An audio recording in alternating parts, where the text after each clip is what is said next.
So when we talk about job search for a moment here, we know that it's very important to pay attention to both the push and pull strategy.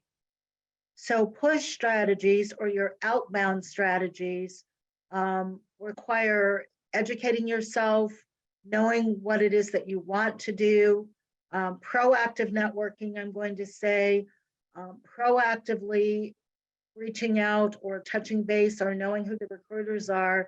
And yes, job boards do have a role to play, and we'll talk more about that.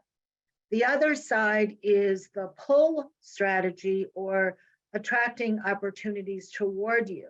So when you think about being found, when you think about being a thought leader and becoming more active online, that's what's important as well. Let's talk briefly about the push strategy in a little bit more detail.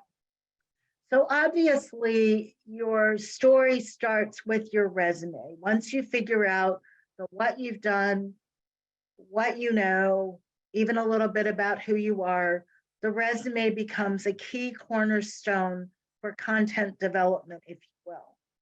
So it is very important to consider what's on that resume.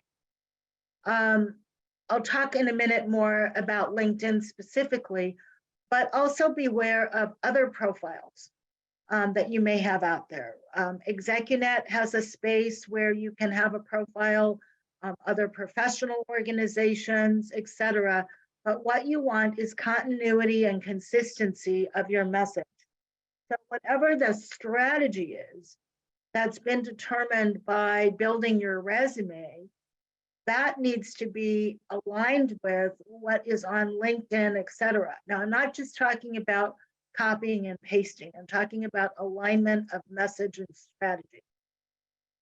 So those are the things that can be connected there. Sometimes people like to have something that's a little bit different. So other kinds of collateral for interviewing or for networking.